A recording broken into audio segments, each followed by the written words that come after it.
bayasithinyela bafunela ukusitshaya ukuthi hey ibiza abantu beni becholocho ibiza abangani beni mina ngisuke becholocho ngase sigodini kodwa into engiyenza ukuthi namhlanje ngiphakamisela izandla bantu becholocho indlela elisukuma ngayo elisupportana ngayo elisebenza ngayo okukhulumileyo yakuvuma dale njela izaba umconvince ngiyala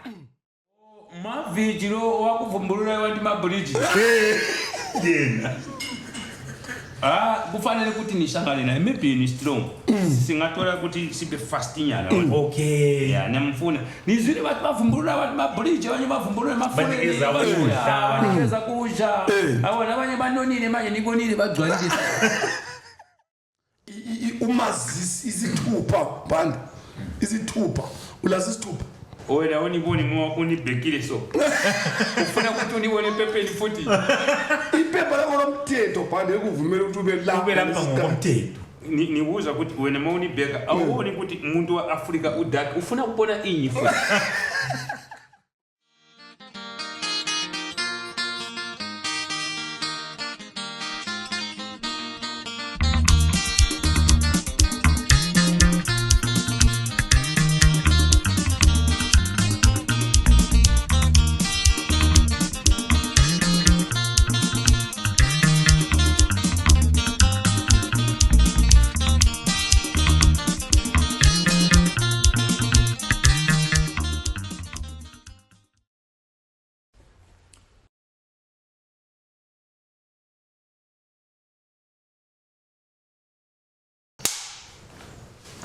Salubonani sesibuyele njalo podcast yabantu podcast yomhlaba sesibuyele futhi lesinye isiqephu esihle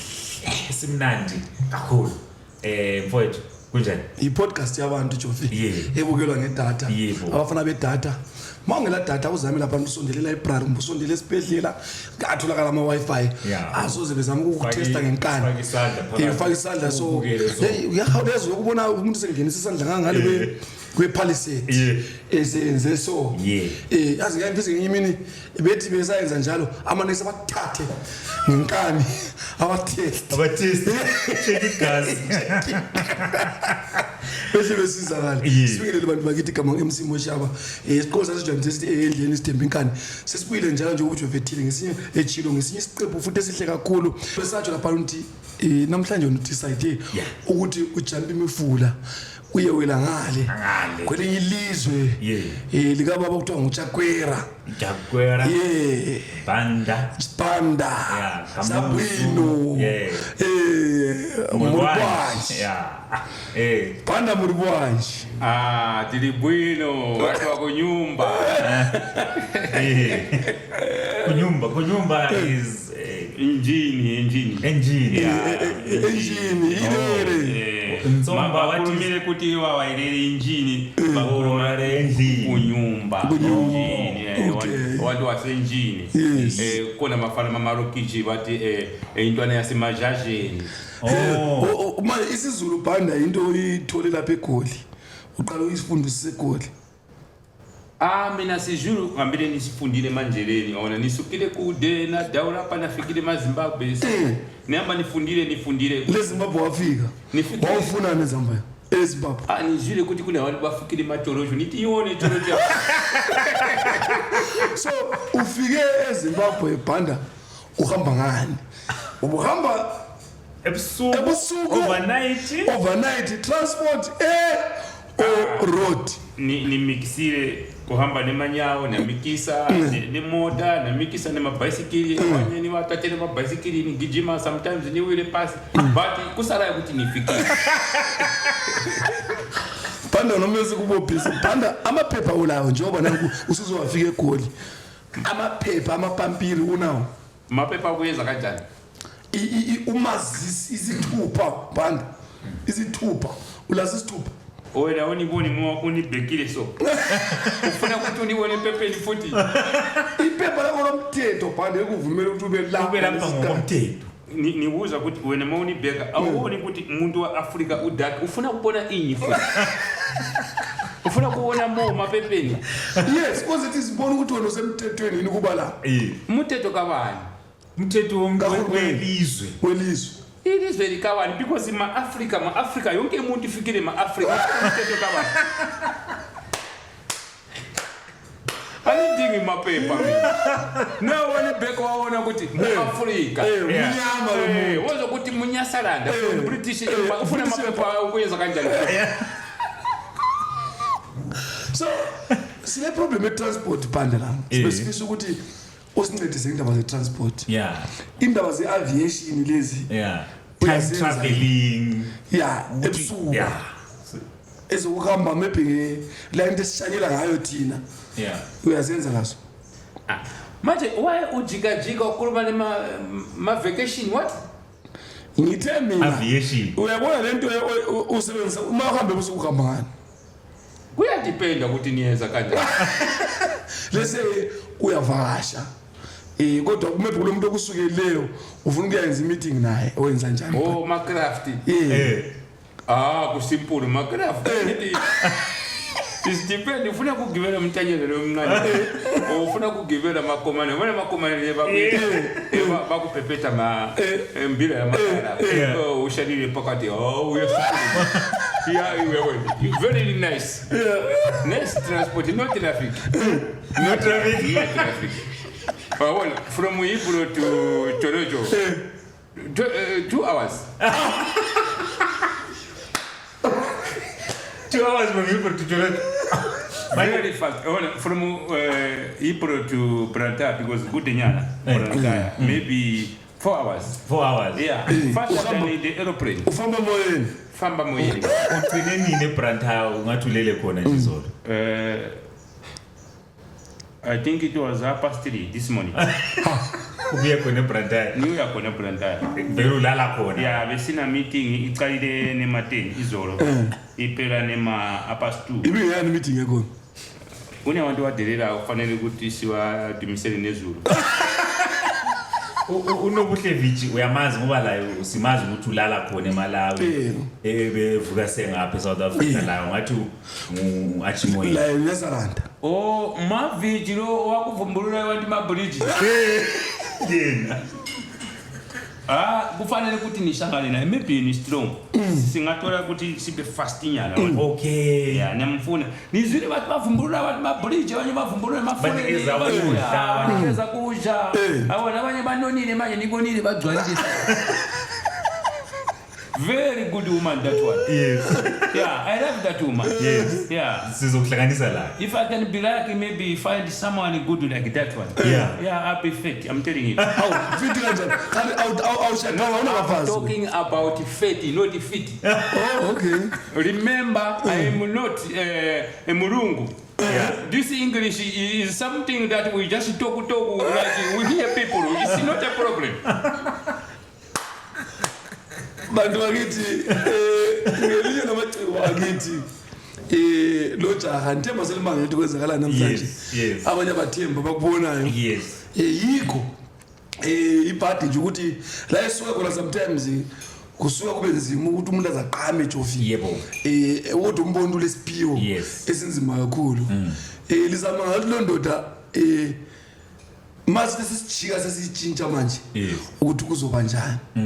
ngoba lathi sinje sesimangele khona amen uyasabelieve ukuthi kanti icrew isiwele phansi amakamera sebezemi hodwa sokuyo lo muntu bathoba imbambo ngoba thina lo ndoda sesibedile imbambo Jofi umtedenga undoda lo uyazi ngisuke ngadiscover ikhono noma ngithi talent alalo sahlangana lapha endleleni kodwa ngithe mangifika lapha ngathola ukuthi liyazana uthi udale ukudinga so laba ngufake on the spot uthelisile wena siyabamukela uhlelo ipodcast yabantu sithe thina sohlala phansi sixoxe sithi ukuba kwazi noma susibonisile ikhono noma sithi talent ngokunye kwakho sisaqalisa nje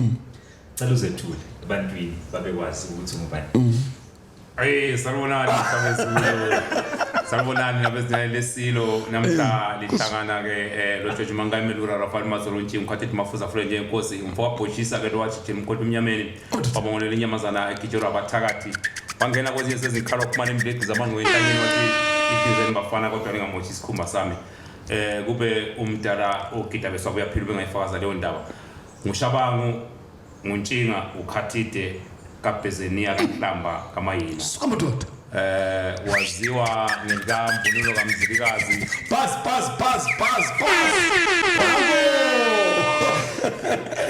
Qhubeka. Ya, waziwa ngekamvunulo kaMzilikazi, abanye bangazi ngekamkhipheni, abanye bangazi ngobhanda, abanye bangazi ngomkhize. Maningi nje amagama kusiya ngokuthi ungazi ngayiphi imisebenzi. Kodwa ke ngumuntu ophila labantu. Njengoba ngilana namhlanje kuyiphila labantu. Okokuqala ngizothanda ukubonga ithuba engilithole namhlanje ukuthi ngifike kule ndawo lapha fowethu abangiphahlileyo la. Ngithi mina inkosi ilamandla ngoba angizange ngelila ngaphupha ngesendaweni efana nalena. Njalo ngi-interviewa ngabantu esisuka endaweni eyodwa okuyindawo yaseMatabeleland, okuyindawo ecekelwa phansi. Kodwa ke namhlanje ngicabanga ukuthi umhlaba wonke uyakubona ukuthi iMatabeleland ilabantu abahlakaniphileyo njalo abalamakhono abangawuvusa umhlaba lo mabehlanganisa imiqondo yabo. Ngiyabonga kakhulu bantu ukuthi ngibe khona kule ndawo. Ya, hayi siyabonga. Usuhambe wabanzulu wajula. Sibonge indlela ozethu ngathi think abantu sebehleba abakwazi. Bese sifuna nje ukuthi maybe babekwazi ukuthi uzalwa ngapi kwendawo ngoba maybe uthintile kodwa kube ngathi ube fast lapha mawuzibonga usibiza. Uzalwa kuphi, ukhulela kuphi? Mina ngizalwa eCholocho. Okay. Ngizalwa eCholocho esigabeni sakoNkunzi esigodini saseJibi. Yeah. Ngizalwa koChabango emzini omkhulu. Ngasho nje ngithi isigodi sakithi sonke sakoNkunzi indawo ongafika kuyo nje ukuthi ubuza koChabango emzini omkhulu bazokudirector ngakithi. Akekho umuntu wakoChabango ozomthola kuthiwa wavela kwenye indawo. Wonke umuntu wakoChabango okhona siyifamily la esikhona. So ila engikhulele khona, ngizalelwe khona, ngafunda khona eCholocho, ngize ngaphuma ngisiya ngaphandle sengimdala la ukuthi ngiyophanda impilo. Kodwa ke impilo yami yonke ngikhulele eCholocho. Ngicela nxa kuvuma ngaphansi la lihle libhale lithi Cholocho ukuthi kutheni akulande just write Cholocho ngoba vele ungakhulumi. Yazi thini iCholocho ngiyivuma. Cholocho siyabonga. Cholocho ibhale Cholocho ukuthi kutheni akulanda. Then lapha ekhaya la ngingaze mina ngidinga abantu ukuthi bebuye ngekho. Umuntu angona ngabuya la Cholocho. Indaba sembuza wena even ubungakwazi abantu beCholocho linjani? Abantu beCholocho sihlakaniphile, siphiwe kahle bathi ngesilungu we are gifted. Okuye kwabanzima nje ikuncindezeleka mhlambe lentuthuko iye yavela late ukuthi ifike ebantwini, kube khona indlela ukuthi abantu bafike ebantwini. Kodwa ke italent liningi kakhulu likhona endaweni yangakithi. Ongakuthi uma engalandelelwa amatalent iCholocho nayo yodwa iyakwanisa ukuthi izibukelele ama TV abantu bayophela engazange ibukela omunye umuntu. Yeah. Ukwenza ngibuze ukuthi abantu banokucina bengathi abasaphatheka kangakahle nxa siba lama guest. Bese ngizama ukubachazela icriteria lokuthi bese ngibachazela futhi lokuthi iguest wena la awuyanga through yena. Bayasithinyela bafunela ukusitshaya ukuthi hey ibiza abantu beni beCholocho, ibiza abangani beni. Mina ngisuke beCholocho ngasesigodi. Kodwa into engiyenza ukuthi namhlanje ngiliphakamisela izandla bantu beCholocho indlela elisukuma ngayo, elisupportana ngayo, elisebenza ngayo, okukhulumileyo yakuvuma. Dale njela izama umconvince ngiyala. But namuhla la choice. Mene mvume. Awona inhlenga zikhethile ukuthi ngisithulele. Ngoba kuzathiwa ngiya break always. Bengazi mina bengikwazi umuntu uzobuya wena la. I had no idea.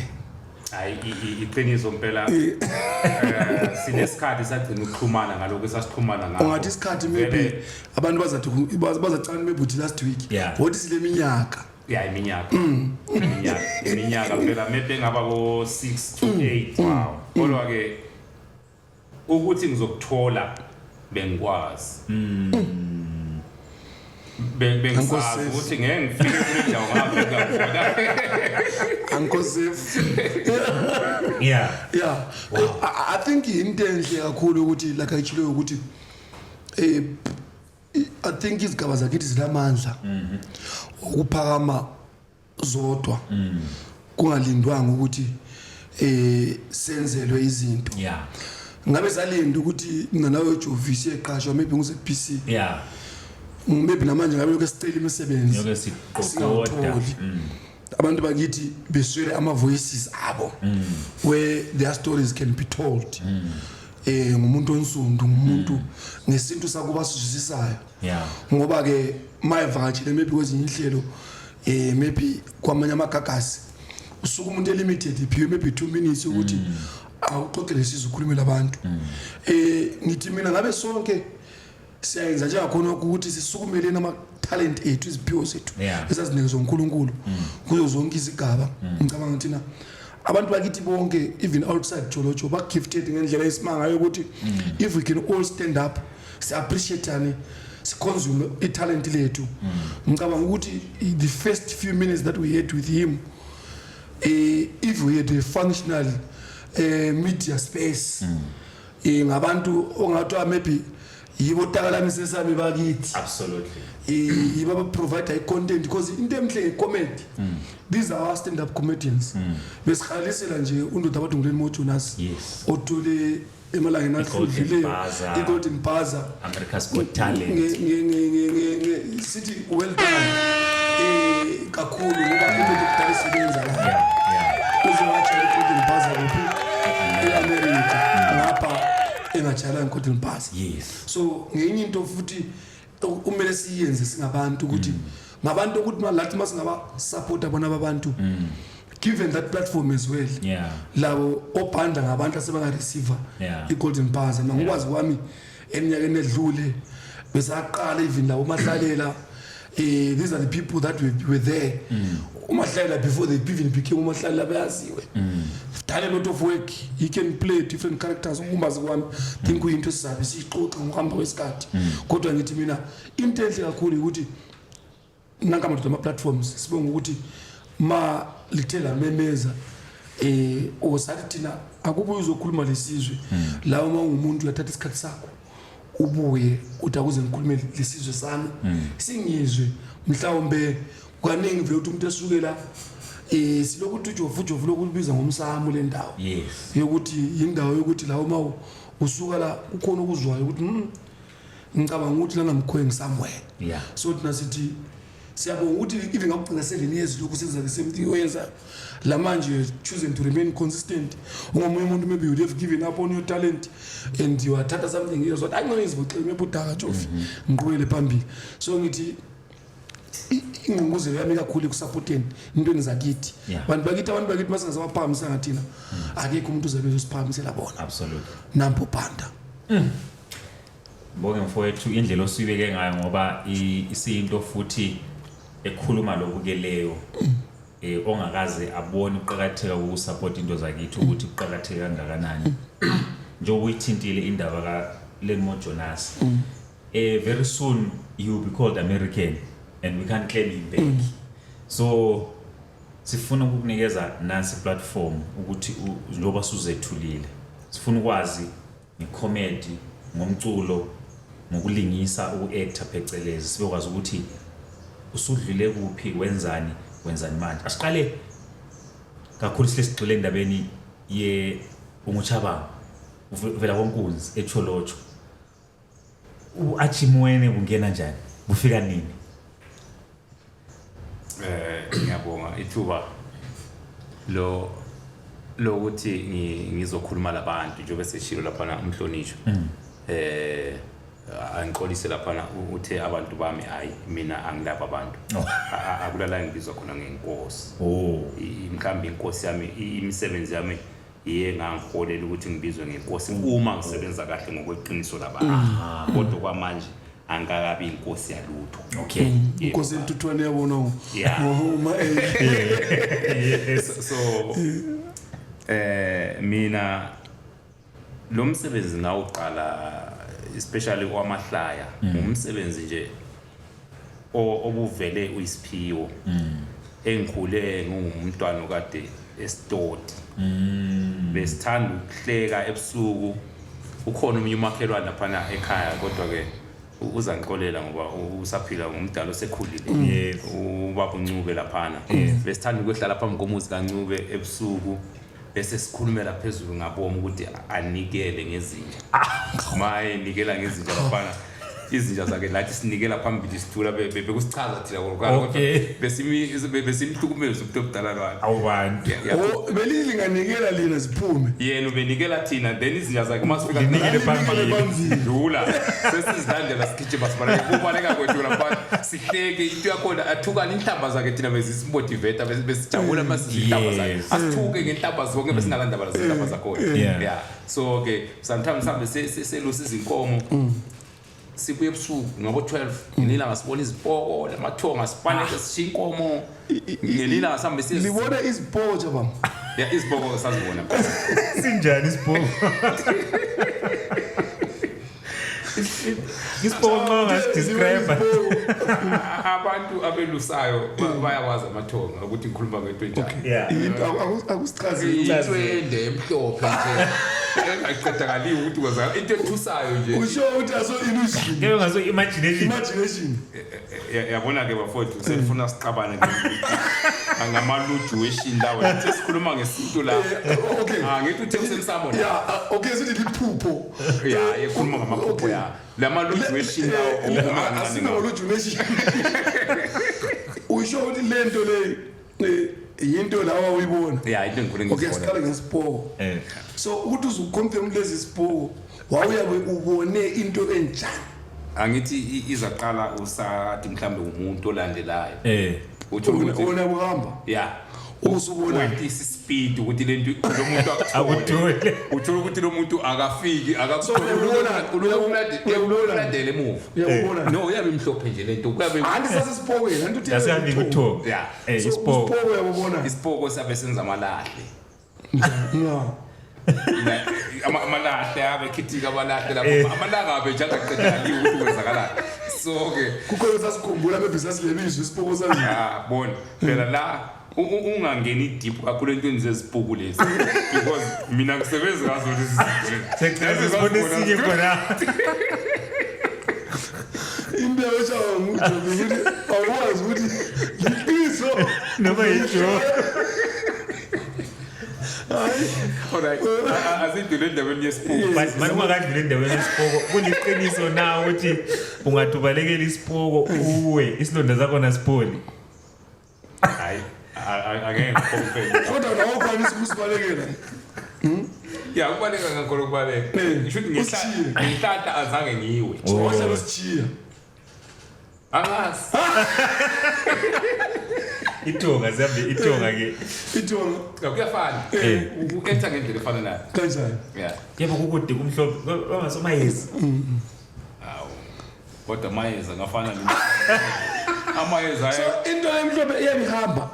iyabihamba njengomuntu nje imhlophe yeah kodwa iface yabo ngeke ukwazi amagusu aphi lawo lapha la konkunzi ayizipho asike emagusini kusezintabeni nakuphi izintaba ezintabeni igama lomuntu bazaduwena wathi intaba phela amagama abantu anti ngenze ethi becontrol phela intaba lezi zibizwa ngamagama abantu yes right phela ntakusini anti lapha sikhuluma ngebizo lentaba okay entabeni zakoMajube ikulabulala kula isiphuku lamathu sasibona khona isiphuku abantu abelusa ababedlula entabeni zase eMajube entabeni zakoMajube emanqweni akonhlamba emanqweni akonhlamba confirmani cali confirm ukuthi indaba lesiphuku yaphila emanibeni okay hayi bazasitshela ama-podcast kaphambanisi bazophendula bazophendula babezazi lezo sipho then nxa engaba khona oconfirmayo ngolunye usuku sesithatha ama-camera le-Campro Studios siye-campa khona siyefilma izibhoko limeme ubhekisisa lomeluleki bazazi yibo kumele abantu okumele bafakaze ngendaba ezibhuku lapho lasibona lonke yebo okay qhubeka ke yibo abantu engikhule labo ke abantu abakhule benza ubustoti so kahle kahle bona kodwa bebesithola ukudlula mina angazi ukuthi kwenzakalani ngoba manje abafowethu noma ngilabo ayisibe ngabafundisi asisahleki ngendlela esasihleka ngakhona into yakho ngiphathe kahle madoda la ikhona bekwazi ukuthi indlela esasihleka ngayo sichazeka ngakhona sikhula le ndlela esithambe ngayo mina ngithanda sithambe kakhulu ufana umuntu omthengile utshole ngasebenzi Jovi esesebenza phenduka kaza kuthengela ibheki wena ethi nasesonto ngizwile ukuthi yakhuzwa la yena umkhulu badinga ngapha so ke ngikhuluma ngendaba yamahlaya lapha ukuthi zaya ke izinto ngiloko ngiqhubeka ngagcina ngiposta ngesikhathi sokufika WhatsApp laba into ezifika manje ngaqala ukuposta izinto lapho la kwaba nabantu abaningi abangena ku inbox ukuthi lento odlala ngayo italent lento lena waye ungayisunguli abantu bakwanisa ukuthi bayibukele kube khona ukuthola than ukuthi uhlekise nje ila engaqala khona kodwa abantu abangimotivate kakhulu ke entweni zamahlaya uMahlalela uyu umuntu impela owangiqhubuzela kakhulu uMahlalela waphusha kakhulu indaba kaBhanda so ngiyayibonga indodana eyinsundu la ekhona phela inkosi imbusise ngathi I believe ukuthi abantu abamnyama njengoMahlalela abayinsundu njengoMahlalela iningi labo lide inhliziyo enhle inkulumo yakho le violence like lapho wayengathi iskini yiso esenza something isikhumba lesana yiso silenhlanga yeah siyavula inkulumo zakho zile violence kanjani uthini ngathi phendula uthini ngompofu uthini lo babili khuluma ngathi manje angazi ukuthi kavuma kalutho umuntu uyithanga so uthina esilezikhumba zethu zineze ukuthi wena yithanga futhi silehliziyemi asifuna uvucate la akazi ngiphile close labantu abalombala lo so kungenzeka into vele mhlambe mangaphila la close ngizobona inhliziyo zenu ukuthi zinjani manje angikabi lesiqiniseko ukuthi ngabantu abanjani so angeke ngijabulise namhlanje ngoba siphambi kwamakhamera la phela nje angeke ngithi ngiyathemba uMahlalela indodelana insundu la ngokumbala wesintu unsundu unavy blue ngesikhiwo zona kuthiwa ngesikhiwo hayi lithe sikhuluma ngesintu namhlanje ngendawo isiqongile mina ngikhuluma ngesintu ukuthi umbala womuntu onjalo kuthiwa unjani so ke in his words uyajwayeleka akekho bed uyajwayeleka kakhulu futhi ke uma uthanda ukuhleka ma umnyama njengami ma uthanda ukuhleka kubonakala ubunyama bakho yabona so mawuhleke kulight akuhluphi umuntu ukuthi abantu bakujwayele noma ungafika kuphi nasebantwaneni babelungu laba abancane abasaba abantu abamnyama ma uqhamuka nje uzothi yabona simple nje into yakho nje simple ilula kakhulu ismile senza yonke into ibelula yabona noma uqamba mango ufika endaweni uqamba mango ufika ngesmile abantu baconcentrate ismile sakho bakhohlwa into ezinto uyazithola izinto simple uma uyismile but ungaba ulala umuntu ohlala ubopha umlomo yabona abantu abangenda ukuthi kwenze njani emfazini wakho wena nje kumele ube umuntu wokuhlala nikeza abantu into abayifuna abantu bafuna ukubona ismile sokuthi abantu bafuna ukubona umuntu ozondileyo amasotshe bese senze njani ke wena mawusuhlala ubopha abantu uthatha umsebenzi wabanye abantu umsebenzi wabo ubhinya namasotsha uhlala ukuphumbuzo ke manje asokwakho lokho wena simayelela abantu episode leza iqeda nzima so uMahlalela uhlangana la njani lihlanganiswa umbala please pause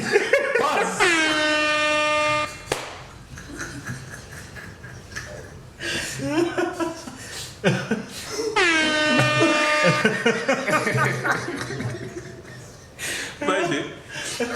umbala okhuluma ngawo okuhlala noMahlalela utsho uphumbana ijwayi lo ubanzulu ukuthi ngangisofuna inhlanhla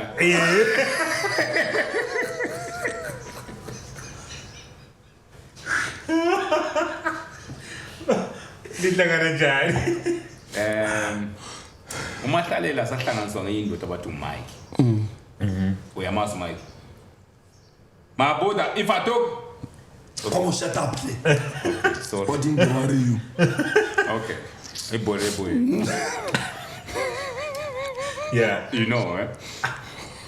yeah umuntu engikhuluma ngayo lo Okay. we understand like shut up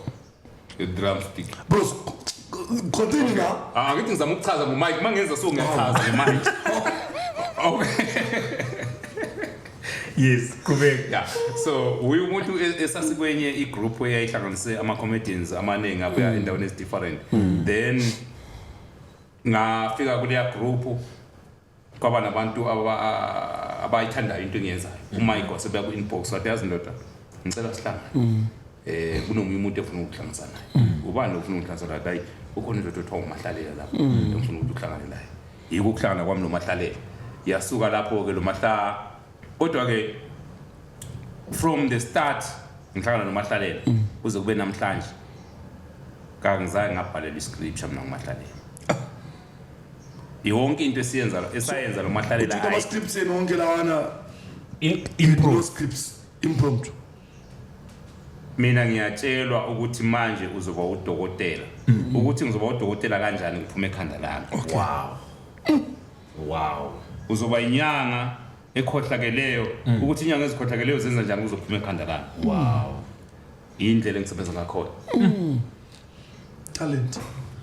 So like ekuhlanganeni kwakho la already usumazi wena noma uintroduce uChris, how do you start working and gelling the way elijela ngakhona as unqali proceed? no bese ngimazi bese kulesikhathi ngimbona kodwa bengazi lami ukuthi ngizohlangana naye kanjani lokuthi umuntu wakuphi bengazi bengimbona nje njengama-comedian wonke nje ngiwabonayo Yeah. yeah So kulesa space where you were group elama comedians awe Africa, what was the experience binjani kuyini likufundileyo or yini ama challenges ehlangene lawo lapha? no mina ngifunde ama-challenges amaningi kakhulu ngifunde izinto eziningi kakhulu ukuzithoba lokuhlonipha abantu zimbili nje izinto empilweni ezingazi ukuthi ube le ndlela eyaphambili ukuhlonipha lokuzithoba ukuzehlisa ebantwini ufithe nje kuye wonke umuntu emhlabeni ungabi khona abantu ukuthi lapho ngeke ngifike laba abantu baphansi mina ngiphezulu noma ngabe ukuhamba kanjani always sihlala uhambo ubavakatshele futhi abantu yonke indawo mina so far i-comedy abantu abayibo abanginika amandla ngabantu ongeke ukhole uma ungathola ngelabo mina ngiyafika emabridgini onyawo laba ngiyaxoxa nabo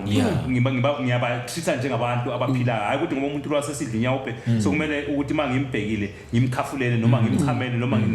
ngisamtreata njengomuntu ngiyazama futhi lokubaxwayisa mangibathola even abaphuza izintsheko zonke lezi ngiyazama ukubatshela ukuthi bafowethu lento le liphuzayo izolimaza zamani ukuthi lilimit noma ngabe liyayithanda you understand so ke ngumuntu ophila labantu kuyangimotivate kakhulu lokho i-comedy eningi mina igxile empilweni zabantu ama real life situations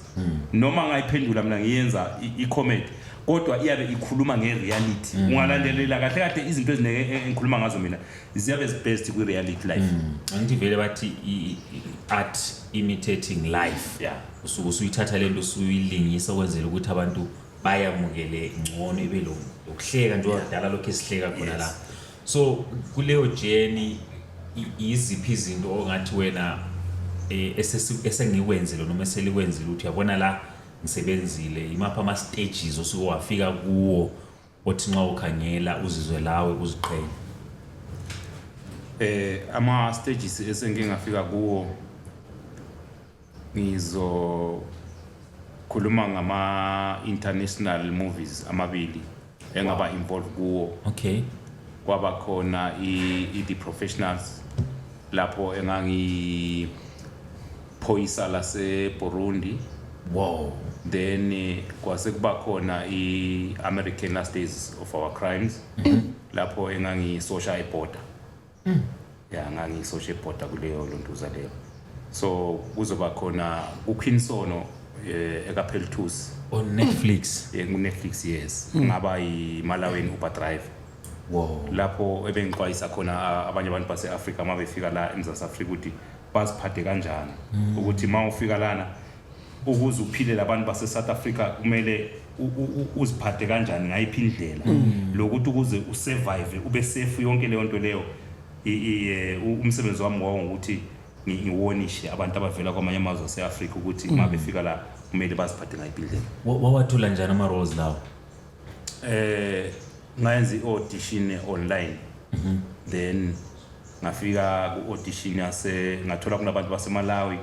abantu baseZambia, abantu bangaphi kodwa-ke ngenelisa ukuthi ngiyiwine leyo audition phambi kwalabo bantu labo. So kulabanikazi kodwa wena uyi-imitator. Yes, ngiyakwazi uku-imitator lapho ngikwazi ukuphuma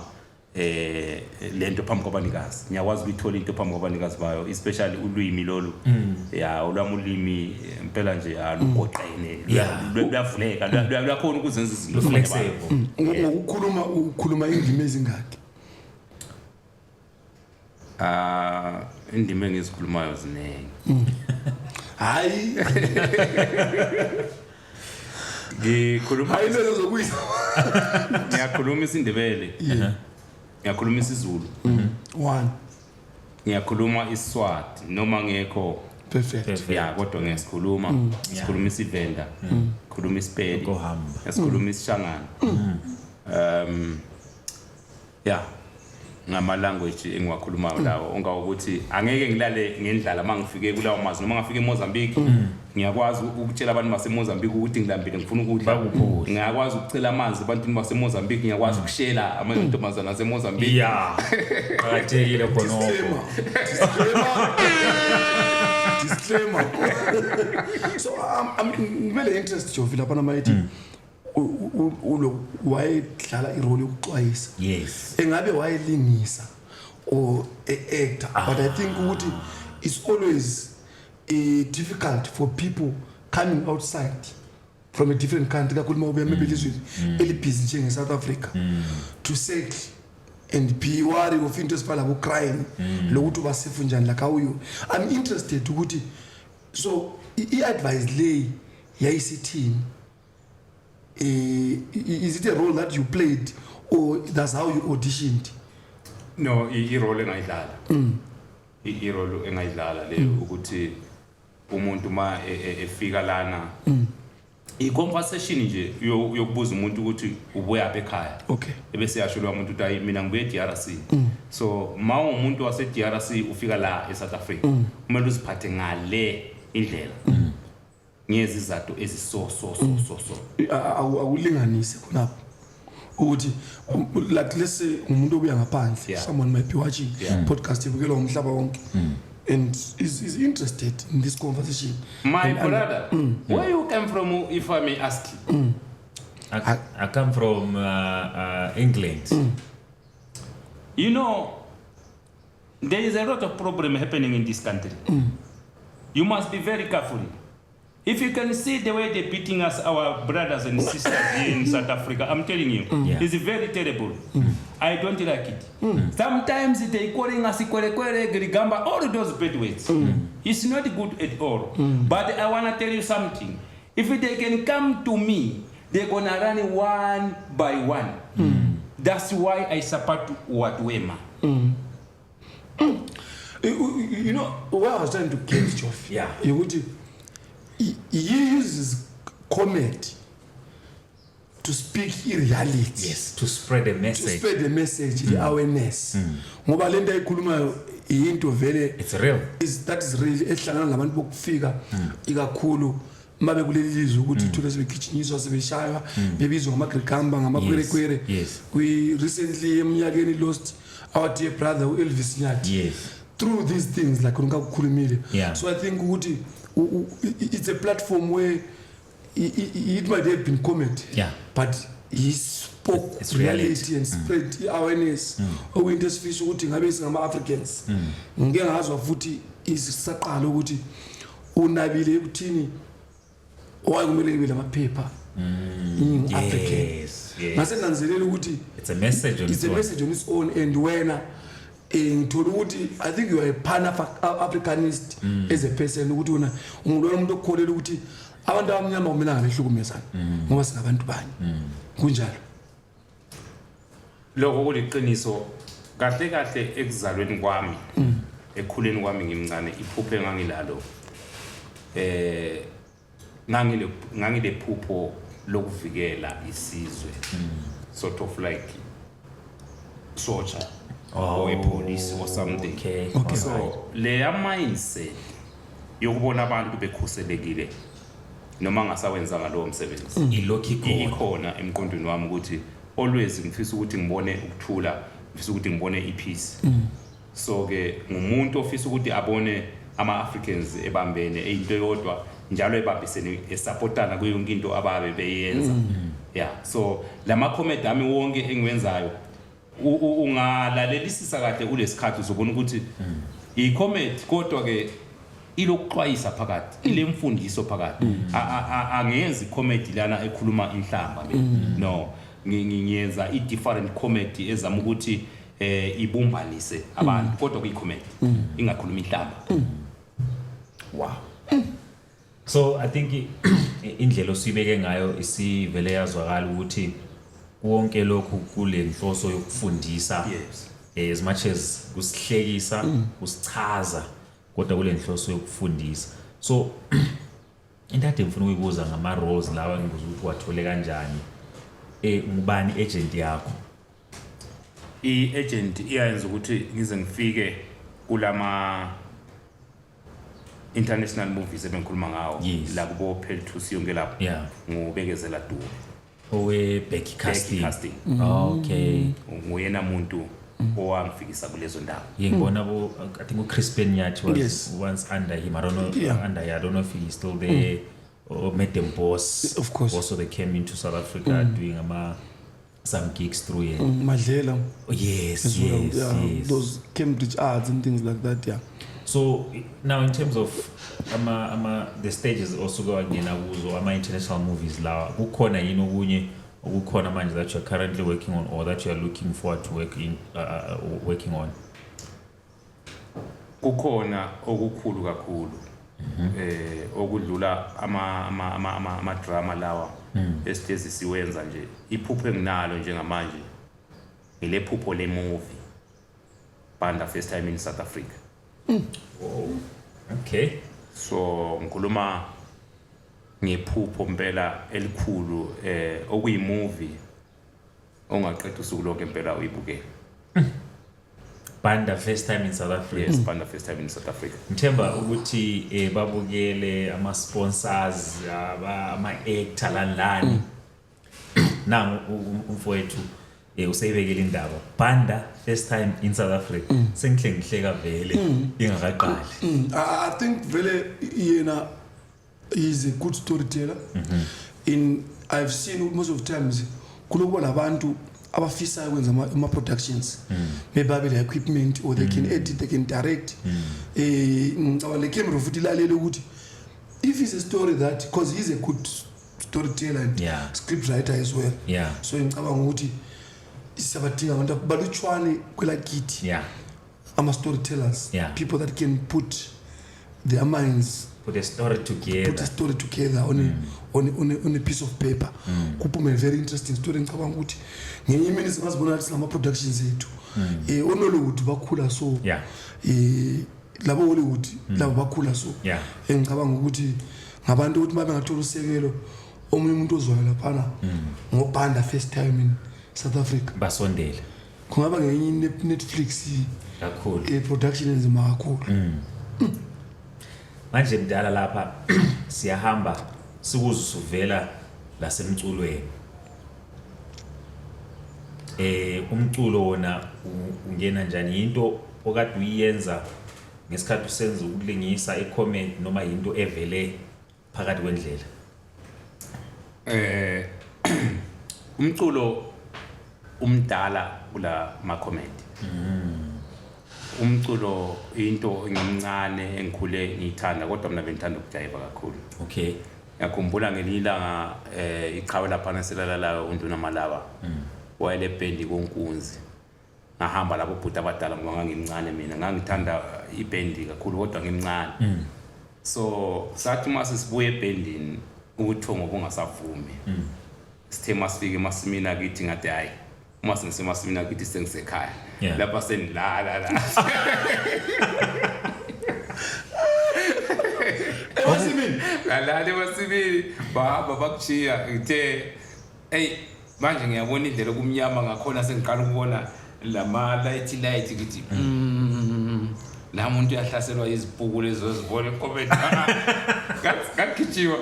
kodwa bangishiya kaze ngabathola ekhaya sabathola kodwa ngifika khathele kakhulu yabona ngapha lokujayiva ngoba sasijayile ubusuku bonke la wakumnandi phela lapho yipi album ekhishwe lapha uKhombutsosi umuntu akhishwe album uKhombutsosi ngoba besitshala kompelo ukuthi isound kandukusi ubuyizwa usekhaya thina besingatshelwa ukuthi kule band kumbe sizo ngomunye umuntu sizazwa ngekatara maye qala into zakhe nje ukukhumbula sazi ukuthi hayi useqale Lunduksi siyaphuma geziwe wagezwanga khona khona uthi ukuthi Jova vele wona uyajaya vele Jova into enkule ngayo so zahamba ke izinto kuJova ngalalela eminye imculo yabaculi bakithi kwafika lapho engagcina ngithanda umculo ka Bhuti Majayivana wabulava uMajayivana so ke ubaba uMajayila phana ekulaleleni kwakhe umculo wakhe ngawuthanda imessage obekhuluma ngayo ngabantu bakithi especially ngathola ukuthi iwona umculo esilawo ongowethu ongalamuntu ongavuka kusasethi lathatha umculo wethu ngoba ukhuluma ngezinto zethu udlala isound yangakithi eyabuya labantu bangakithi then ngamfuna ngathola ukuthi angisakwazi ukumthola uqhakatheke ngani because I've seen you are identifying ukuthi wena uMaji uGolde wayehlabela itune yethu ecula ngwakithi because I think in most of the cases izinto lesiko kugcinwa ngengoma and ma lokhu kulahleka konke lesiko that's why kuba labantu abavuka namhlanje bekhuluma ihistory yabo ngendlela abafuna ngayo because azikho lezo ngoma ezisakhuluma because ngicabanga ukuthi lasemandulo ihistory lama dates kwakugcinwa through song so ukuthi wena ngazi ukuthi umambo umzilikazi wafika wahlasela umambo ingoma izakuphikisa ithi kudala kwakubusa umambo lomzilikazi ingoma yakhona iyabe indala kulawe history kunjalo njalo yazi indaba zinengi okunye siyabe sikhola bengifuna ugcwalisa khona lapho ukuthi ingoma lezi zigcine umlando wakithi ukuthi kwenzakala so bengifuna ukuthi ifahla nje ngenye into esengomeni yami laphana egcwalisa lento oyikhulumayo lapho manga ngithi mina bayethe Nkosi bayethe Mzilikazi kaMashobana bayethe Nkosi yanqoba izimpi ezingaphezulu kwezimpi wena wasuke emagcikeni asemkhuse wabhekisa amabombo ngaphetsheya kwaNgulukudela lapho waGulukudela khona wazafunda iulawayo esigodini samakhosi lapho afadala khona isizwe sakho sabethokazi lina bethokazi lina bezinyane lesilo kupho kungokwakho umthokazi usakulandela yini watshiwa inkosi uMzilikazi isachawa yini ibheju isachawa yini ingungu basashaya induku abafana yini ehlathini sahlolwa yini isitobi lina bezinyane lesilo yamene manga emelu rawura farmasi rolunchi ngikhathi mafuza fulele njengenkosi umfoka bhotshisa umuntu ndakwazi ukona wathi kujela umkhono nyama kwawole inyama zamethekela abathaka so ke bawona lela izinto ezinjalo ngaleso sikhathi esincane wasuke ngathi isibongo kodwa mina ngizama ukuchaza imbali inkosi uMzilikazi the movement the movement ngalesi sikhathi esincane ngikufaka engomeni kufika ngathi izibongo kodwa kwakuyindlela yokuchaza imbali usufundise kakhulu obukeleyo lolaleleyo ukuthi kuqhakatheka kangakanani ukuthi sizigcine sibe zazo lezo zibongo ngoba akusozibongo kuphela kuyizibongo ukuthi vele indlela osubeke ngayo abantu abaningi basoye becabanga ukuthi kuyagiwa ibuciko kanti ke uchaze wasuka emagcekeni asemkhuse wakubeka waze wahamba wafika koBulawayo kwakuthwakazi kulomlando ukuthi even sesinga expanda kodwa ngicabanga ukuthi la sesikhona manje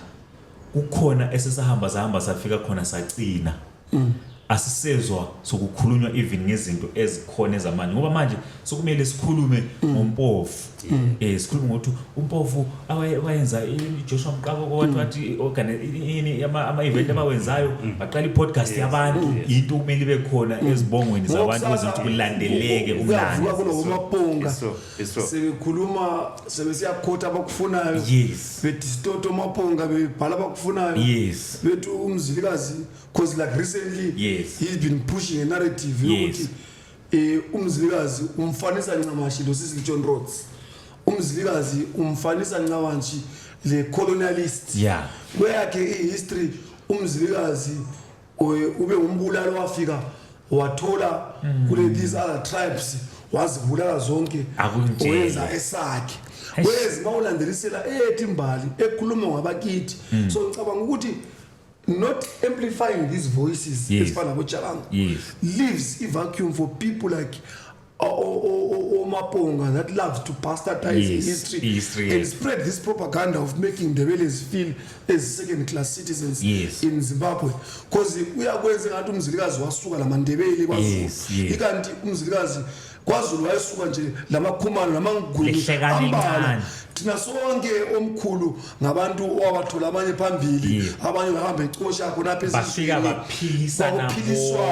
vele ezinye izizwe zaziwiki zazi sika ishelter then babebathumba thank you bese sika ishelter under this powerful king. But today is Lawo Maponga that goes around making you feel as if you're a second-class citizen. Their propaganda that they spread in the form of academic opinions. Ihokwashi dogma holo dogma idoti hodwa engekho. Akuvela ukho lokana futhi sifile ngathi bengama second-class citizens sokuthanda kakhulu ukuthi afune ngani amaNdebele wona ala space laphana bangabantu bokuzwa. So uqhubekele phambili maybe bencindezelwe bengakhuluma ama voices wabo bencindezelwe bengazwakali angazi ukuthi kuzathi umzukulu uqine kakhulu ngehistory yabo umalume kodwa usiba mlutshwane kweyangini engani ulimpizi kababa kahle yangini ukuthi awuyazi ngicela sihlonitshwe nathi sisizwe noma sibalutshwane si3 si right sibalutshwane sinjalo kodwa sicela ukuthi sizikhulumele kwethu sicela amakhehla akithi bakhona zenzele they tell our own stories obabuphathisanyathi bakhona they've got the correct history not this bastardized history yabe sikhulunywa ngikho ngithi bantu bakithi nanguChabango napho Chabango bala history yakhe baqukethe ulwazi olunzima kakhulu engicabanga ukuthi if these are the voices that we stick to and amplify silike bona more than laba abakhuluma kabi ngathi esibalandelayo silandele laba abantu abafana labo Chabango ngicabanga ukuthi labana very mpofu ngicela ukuyithole unfollow ignore because okufuna kusenza sesizondile ukuthi silandele abantu abarong ngicela namhlanje sizofika ekucineni uchaze ama social media handles wenza ukuthi siqale ukulandela abantu abafana nalawe abasichazela umlando wakithi ngendlela eqondileyo wohluqambe manje saphinda futhi ekucineni kwenza ukuthi olalele manje zisachisa kanje abekwazi ukuthi ukuze balandele siyakwazi lo sigiya ngamasiko angazi ukuthi khona yini amanye ama platforms ongavela uyichaze nje manje ukuthi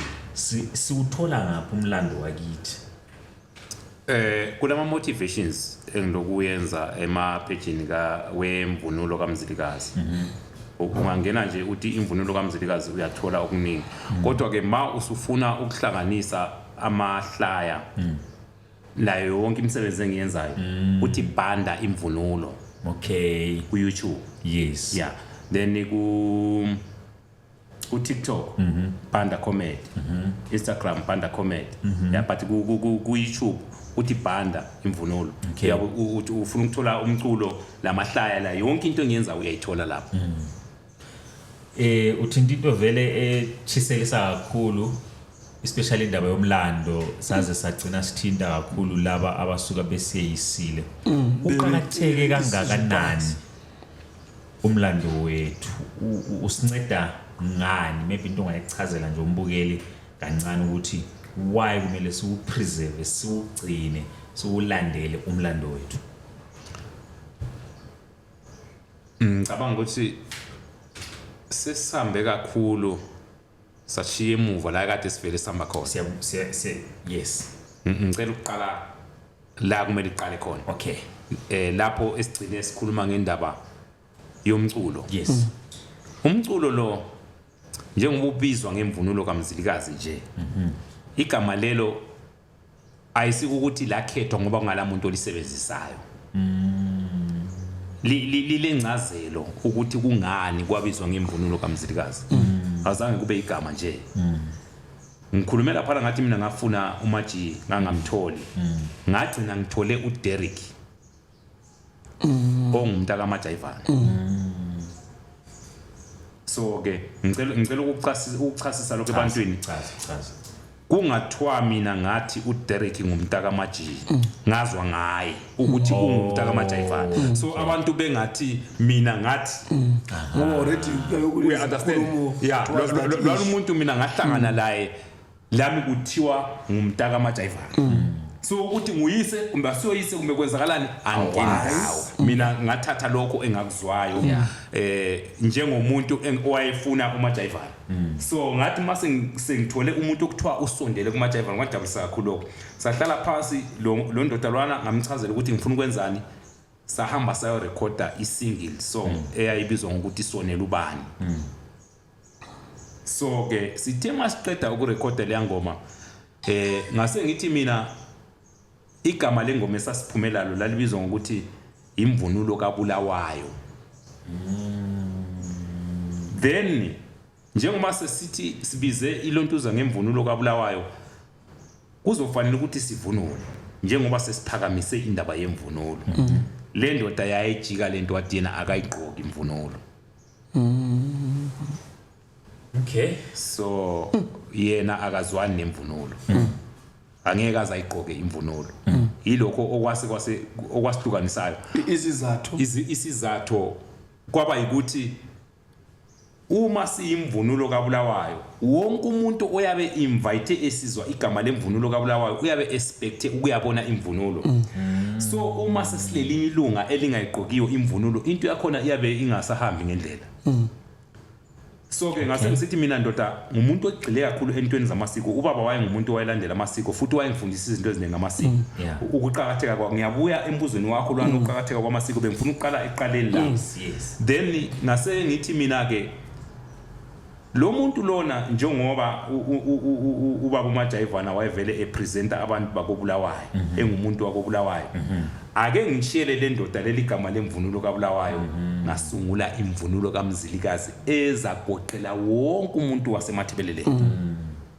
Yikho la kwasuka khona igama lemvunulo kaMzilikazi. Why ngakhethe imvunulo? Isizathu esayenza ukuthi ngikhulume ngemvunulo ukuthi ngathi ngiyananzelela isiko labantu amanguni wonke ngathola ukuthi akusekho kuseleyo. Iyona mvunulo kuphela umuntu othi mayiqhamuka ngawo la qhamuka khona abonakale ngayo. Kungakho ngathi mina ngizothatha yona lemvunulo eseleyo esikweni lakithi lamanguni. Kungakho leli qembu labizwa ngemvunulo kaMzilikazi. Yinsusa yaleli qembu ukuthi lizebizwe ngemvunulo kaMzilikazi. Sengibuya ukuqhakatheka kwamasiko.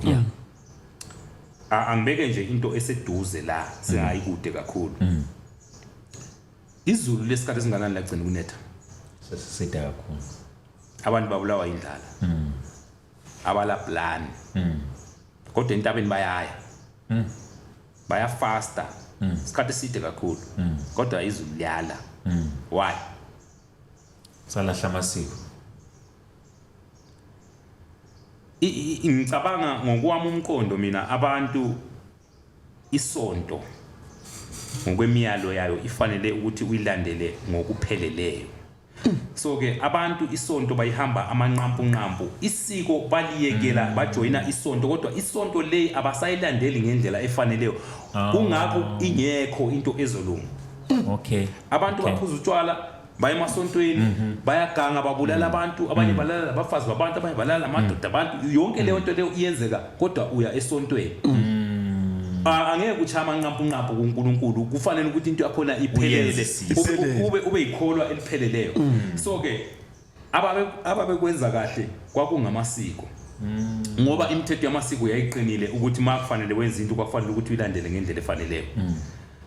babephuma beyocela izulu ekseni babengajiki intambama izulu linganethanga cisha inyawo zabo babephuma bethula amathambo bethula amaplastic phezulu kwezihlahla bedobha amathambo amadongi bakline isiganga then ekhaya bayofika izulu selinetha Muma kukhona abantu abawonile abaphazamisa into zamasiko kwakho labantu ababethunywa bayenjelele kwakuthiwa kusedwaleni okwakuthiwa kwakuledwala okwakukhulunywa lalo abantu bengaliboni bafike babike ukuthi kulabantu abawonileyo sizoxolisa mhlambe babe beqhuba izinkomo ezofika zihlathwe lapho ukuthi izinyama kwenziwe yonke leyo mkhuba kuphekwa amatshwala izinto zazilunga izulu linetho mbilanga leyabe selithise kakhulu zonke izinto zazilunga ngaleso sikhathi ngoba babekwenza ngendlela efaneleyo bekuphelelisa konke then kwafika ke abantu abafika lembali abasitshela yona bangasitsheli konke basitshela half engicabanga ukuthi abantu basonta half abayitholanga yonke indlela yokusonta epheleleyo ukuthi kumele basonte ngayiphi indlela basonta half kungakho bese izinto eziphume eceleni ngelinye ilanga besesontweni ayikho into ezosilungela sizoqhubeka lokuhlupheka lezifo ezingapheli singazazi ukuthi zibuya singabantu abamnyama isiko lethu sililahlile completely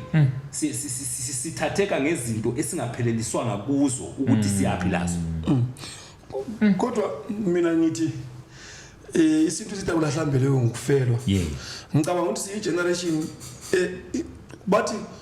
uqala ukuhlakanipha uqala ukulungisa izinto kuqala ngokuadmit ukuthi we are wrong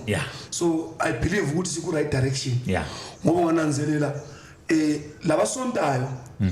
sebesazisa isinto sebeqalisile ukunanzelela if besingayi ku right direction ngaba ukho lapho uzokhuluma lesizwe conscientize ngokuqhatheka kwamasiko so ngicabanga ukuthi into yasuka lahlike ngoba knowledge indlela zethu ukugcina ulwazi beziweak before because we relied on oral history wena into lezo ziningi ozaziyo awuzange uzibale kwezinye indawo izinto ozizwe ngabadala in which awusonke umuntu the privilege ukuthi abe eseceleni wethu zanomthombo wolwazi isociety how it ran before ibikuvumela khona ukuthi kebe kwazi ukuthi hayi abantu abazi ngalokho masokumele kwecela izulu umuchaba la ngizokhokhela labo bantu behambe becela izulu uzabatshela futhi bazisa kumele benzeni lokho nalokho kwenziwa so mana ngasekho labo chabanga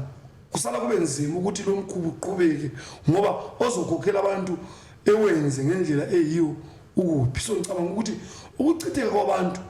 due to economic scramble enaliyana lokufuna khona ukuthi into yabonisa sisemazweni kwenza ezinye izinto ezinjani zilahleke kanti maybe nguwadi umele uhlale kulesi sihlalo edwaleni kube ngosikhokhelayo masiyacela ini izulu kodwa ngibe ngithi hayi I'm happy ukuthi we are now able to talk about it ukuthi azike sibuye emasisweni njengoba namanje mention ukuthi kubi ngaphandle izulu alini indlala sesithenga impuphu from January to December kuze kube nzima ukuthengisa amende ngoba uzathi ucabe ngisamende ucabanga ukuthi ekhaya kulani akula mpuphu ikanti lezi zinto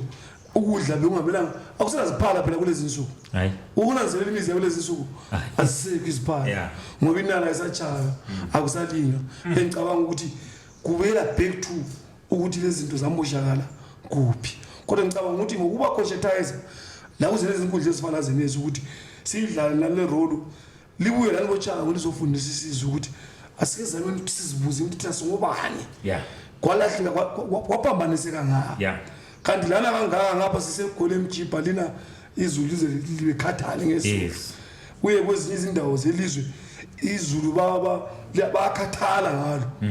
thina alikho zindlala zodwa kwathutsheko kangaka kutheni obekubalulekile ukuthi uma sikhuluma ngendaba eziphathelana nalezi bekuzabe kubalekile ukuthi sibonakale mhlambe sivunulile ngoba sikhuluma ngendaba yesiko kodwa ke engizathanda ukuxolisa kulokho ukuthi namhlanje lusuku lapho okulokhetho khona eSouth Africa lapho okuqokozela khona into zepolitics ngapha la ngapha so usungazithola uqoke ibheshu ucatshangelwe ukuthi ufavor iqembu elithile kanti wena usentweni yamasiko awukho lapho so ukuze siphephe kumele ukuthi sambe lamanzi lo moya okwasho iqhawe laphana ubaba Solomon Sikhuza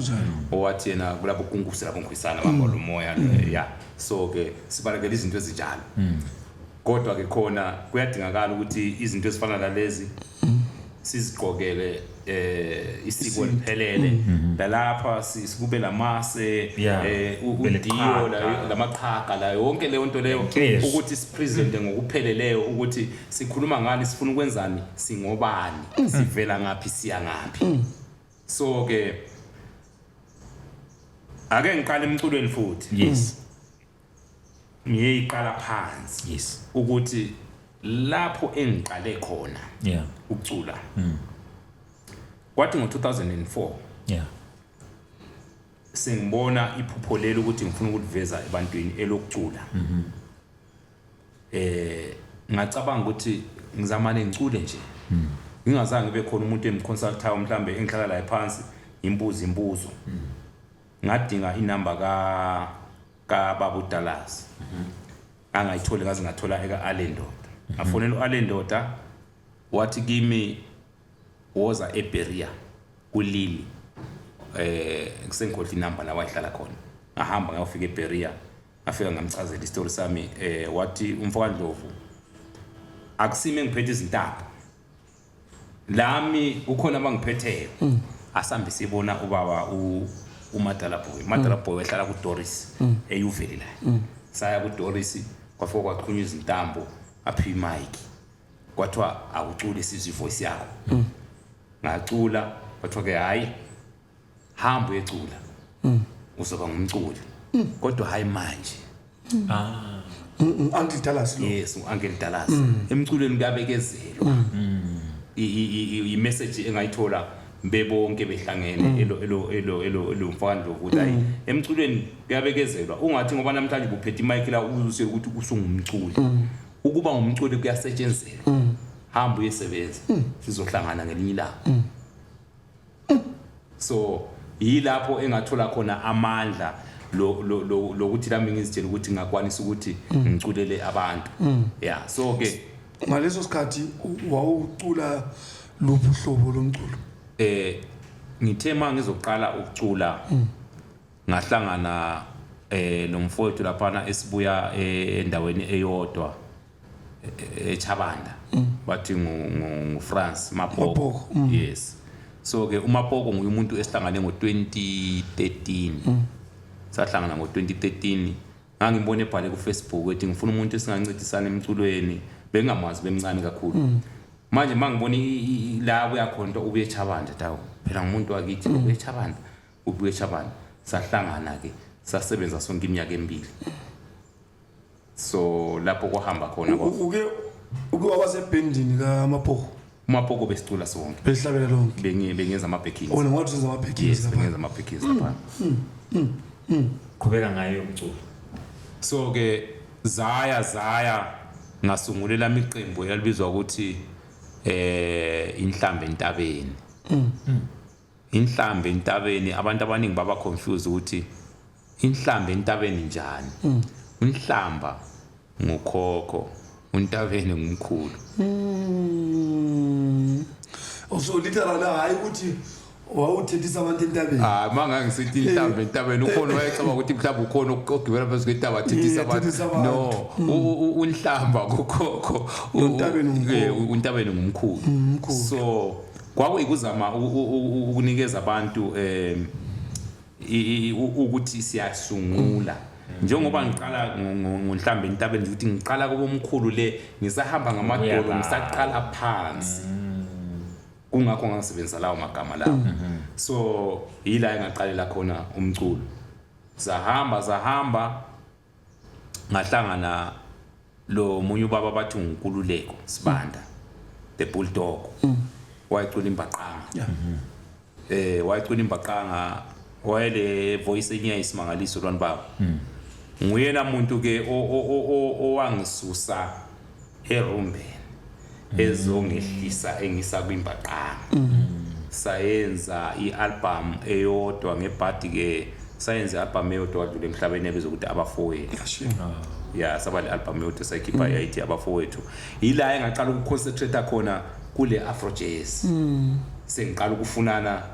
lengoma zabo maji lokuthi ngihlangane labo maji kanjalo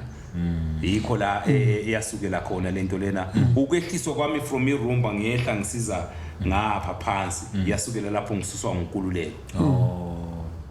so yikho la engasukela khona ama projects osuwenzile ke after ngene ngapha ku-afro jazz mangaki? No, ngingayenza i-album e1 elengoma ezu7 ithi emandulo yebo. Yenza kanjani in terms of ukuthengisa abantu bayamukela kanjani? To be honest, mina i-album yami yokuqala ngayithatha njengokuthi i-introduction emphakathini noma baba khona abantu abazithandayo ingoma kodwa ke ngenxa yokuthi mina vele benginganalo ulwazi kulomkhakha walo yamculo ngazitshela ukuthi i-introduction ilapho engizozwa khona ukuthi abantu basola kuphi ngalezo ngoma zami zokuqala so emva kwale album ke ngiye ngasebenza kakhulu kusuka lapho kuze kufike manje okungaba iminyaka emibili o emithathu ngisenza ama practice ngilayo i-album engaba lengoma ezingaba u10 or 12 lapho eziready ukuthi izinto mazilunga ingoma njenga recorder noma nini leyo album le engikhuluma ngayo 10 yezingoma ezikhona kuleyo album le ingoma esezibhaliwe kodwa ezingaka record sezibhaliwe za practice kodwa zika record zilindele nje studio lezo ngoma lezo nxa ukhangela ucabanga ukuthi ingaba ready nini inkinga istudio zalamalanga ziyabiza so ke ukuthi ukhiphe the full album kuyabe kufunakala amandla amaningi phela nje ngoba into esuke ngishaya kakhulu ukuthi mina ngisebenza ngedwa okay abafowethu engilabo lapha ebandini babe ngabantu abangasebenziyo isikhathi eside okiko beqala ukusebenza manje for a very long time yonke lento lengiyenza ngedwa khona manje angila manager angila organizer angila marketing team akula muntu omarket talent yonke le misebenzi le kufanele ngizenzele ngaleso sikhathi kumele ngiyophandela ingane ngoba bomuzi ngisakhamuzi ngapha kumele ngicontribute into ezenzakala esigabeni njengesakhamuzi kulama project ayenzakalayo esigabeni ufanele ukuthi la ube lesandla mawe isakhamuzi esiphila labanye abantu nasiyani camera lapha khuluma lababukeli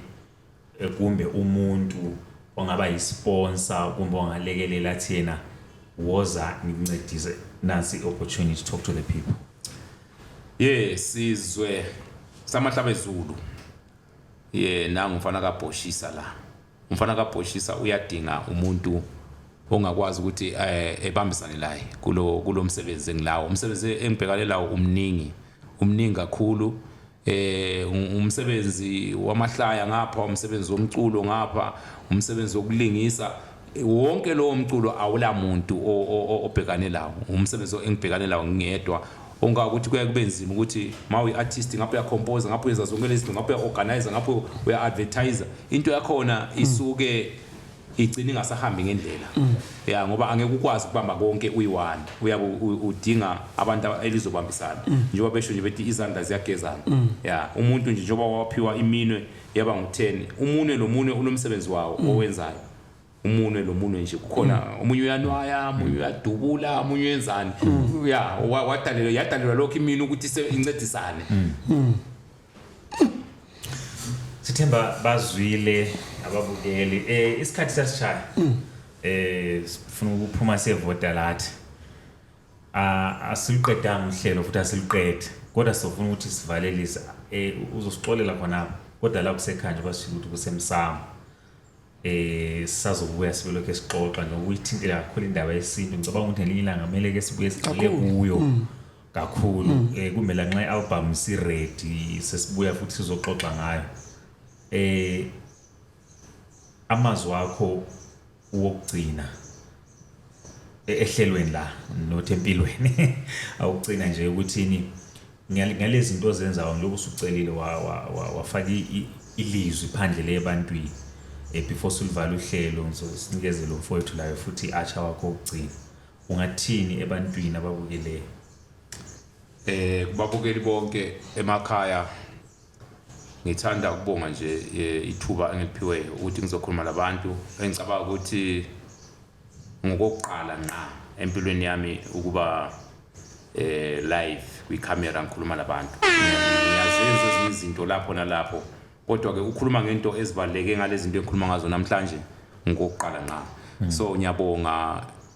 abazinikeza ithuba lokuthi babukele lokho abazobukela lalabo abasezoba lethuba lokubukela liyabonisa lapho okuphuma khona eceleni entweni esizenzayo uma siphuma eceleni sihlukumeza umphakathi noma sithuka umphakathi lilawa amalungelo ukuthi into yenzayo asiyithandi lingesabi lutho konke nje okabe phuma eceleni ngahambisani lakho liyasinikeza ama tip siyabonga konke lokho awugcina ke bese ngisithi mina ayikho into enkulu edlula ukuhlonipha abantu ukuhlonipha ukuzithoba ukuzibeka phansi nje ungaziboni uphezulu kanoma mbani emhlabeni uzokwazi ukuphila isikhathi eside njengoba lencwadi engcwele yasho yathi hlonipha ihlononyo ukuze insuku zakho zande ezweni yengakhulumi ngabazali abazala wena kuphela yayikhuluma ngabo bonke abantu abasemhlabeni ukuthi mangumuntu uphila nje hlonipha abantu bonke ophila labo yonke indawo everywhere la uhamba khona whether ngumlandeli wakho ngumlingani wakho yini yahlonipha nje abantu uNkulunkulu uzogcina isikhathi eside lendlela zakho zovuleka lamathunga kini azokuvulela ngiyabonga if sasi week sasiyavula ichurch singayivula uNdlovu yaba ngumfundisi ngoba ivesi leli elithi hlonipha oyidlolonyo lokho eliphinda phinda ku podcast before sivala chabangu utholakala kanjani nangumuntu efisa ukusebenza nawe yabanye ngabafisa ukubhuka for ama shows njengoba sibacela ama podcast amahle lapha they never disappoint abantu bakithi bakhona ba appreciate umsebenzi wakho if they visit ama socials wakho bebheka kuma platforms labo bebona ukuthi hayi into yenzeka kakhulu imthimba kulezi insuku iminingi abantu sengithanda ukuthi seba appreciate njalo ukuthi noma beshada kulezi insuku sebeqathekisa sebebiza abakithi so sebebiza abakithi njalo so ikhona I think ile demand enkulu kakhulu ukuthi ma ungavela kahle abantu bakithi bengali appreciate ngendlela esimanga kakhulu ngiyabathemba njalo so kuma social media platforms lapha ngizokhuluma ngosikiya ngamasiko ngelinye ikhasi likhona lapha then kube lo bhanda imvunulo kaMzilikazi iFacebook le then kwezinye lezi ndawo zokuxhumana bathola kanjani no mina ma wathi bhanda comedy noma uthi bhanda imvunulo ungasebenzisa lawo magama amabili uyayithola yonke imisebenzi yami engiyenzayo ngoba especially kwi TikTok zonke into ezivela kuma YouTube ngiyazisa la kwi TikTok uthi bhanda nje ubhanda comedy uzathola izinto engizenza lapha kanti mawufuna ukubalekile ukujulileyo lapho sesikhuluma khona ngendaba yamasiko nje uthi imvunulo kaMzilikazi uzongithola la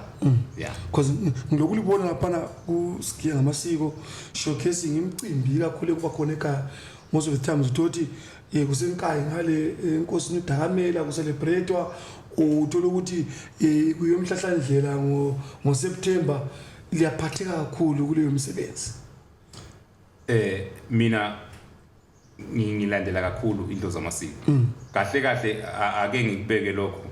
ibutho vele alifihli kuyaphuma ukuthi uzocabanga kwenzani mina ngiyibutho lenkosi kahle kahle angikho mina kwipolitiki mina ngiyibutho lenkosi inkosi uMzilikazi engakufakaza amabutho akhona esebenza la khona ibutho lenkosi mina ukuthi ngizimisele kakhulu entweni yokuvuselelwa kwesiko lakithi when it comes to entweni zamasiko uthi inkosi ibutho lenkosi uMzilikazi hayi lenkosi ubulelani kaKhumalo mawukhuluma ngobulelani ukhuluma ngomzilikazi awukwazi ukukhuluma ngobulelani ungakhulumi ngomzilikazi awukwazi ukuthi ungathi uthanda ubulelani ungathanda umzilikazi awukwazi ukuthanda umzilikazi ungathanda ubulelani awukwazi ukuthanda ubulelani ungathanda umzilikazi bengizwele ukuthini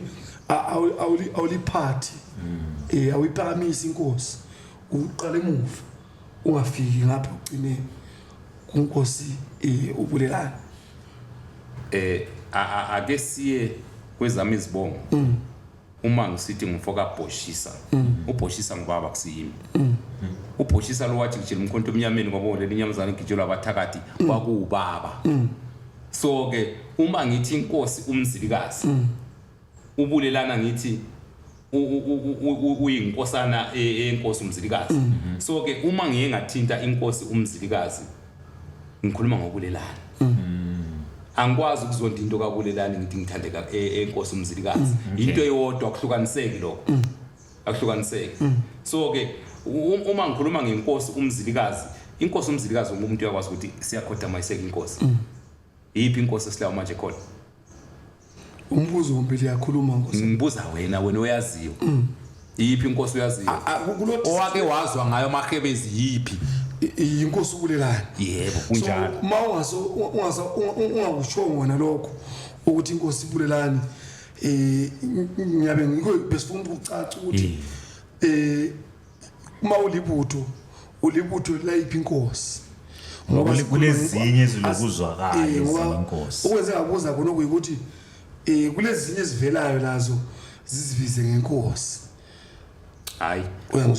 inhle kakhulu le nkulumo ngiyayithanda engakusho nje engikwaziyo ukuthi inkosi esilayo kumanje ubulelani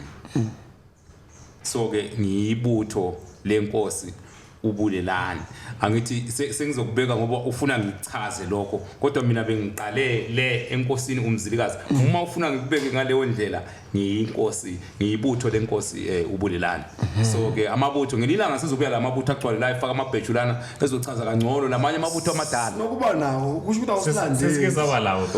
amabutho vele ahlala ku podcast sekhaya la laba detail bamabutho amadabudabu hayi ahlale khona amabutho bengifuna just sicacise ekuthini ngoba sesingathola sikhuluma lelinye ibutho ngoba kulaba yilaba sibiza ngamabutho inkosi umzilikazi kodwa bengasubscribe ubulelani unkosi ubulelani bebize ezinye inkosi khonapho ngicabanga ukuthi kukhona ukusalela ebantwini noma kukhona abantu abangakunanzeleliyo ukuthi akuhambi kahle khona lapho kukhona uyabonga kunanzelela ukuthi akuhambi kahle awukwazi ukuthi ungathi wena awusupport ilontuzeni ubulelani kodwa usupport umzilikazi angazi ukuthi uchaza ukuthini uyabethi yena yebo usupport umzilikazi la engikhumalo kodwa yakhe inkosi nguStandley Raphael Khumalo okukhona abantu bakaStandley ikhona inkosi uStandley khona iyaphila njalo labantu lababutho hayi mangaceli kakhulu entweni zabanye abantu ngumuntu othanda ukukhuluma ngezakhe izinto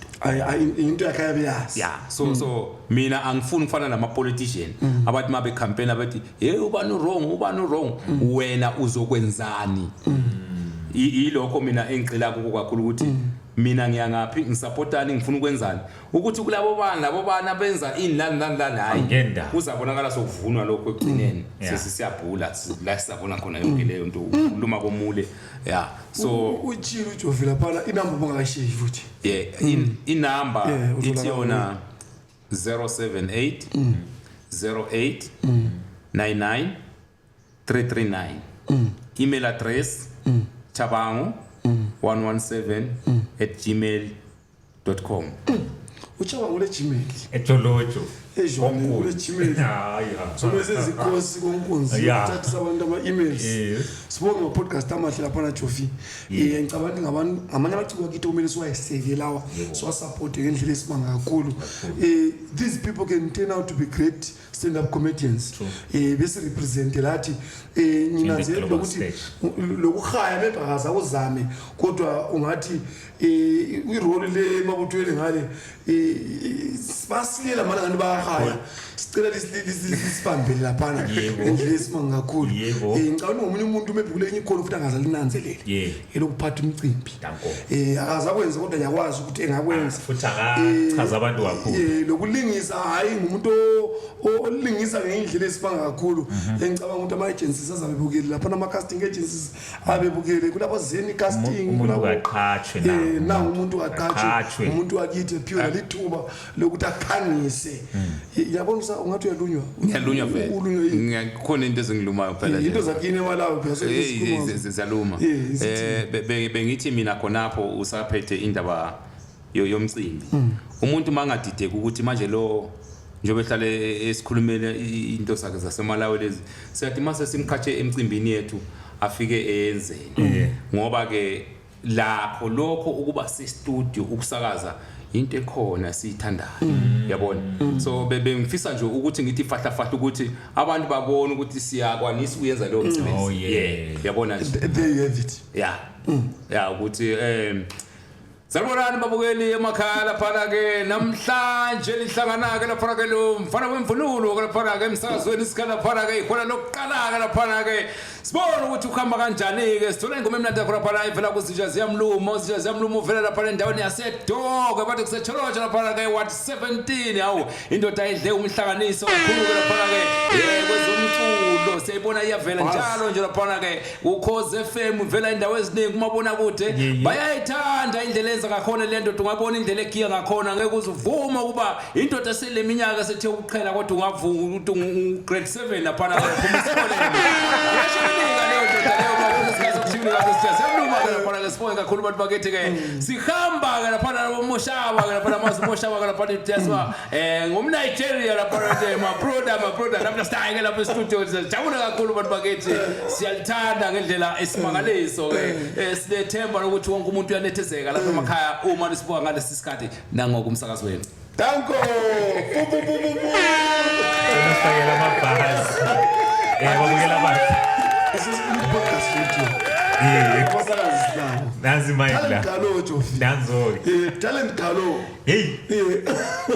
sichilo uqaliseni ukuthi likhona italent likhona ikhono uzizwele lawe asinto okufanisela ngokwakini kumnandi sihlekile sase sakhala zibhlungu imbambo sisuka lana bakhona usisi laba bazosithoba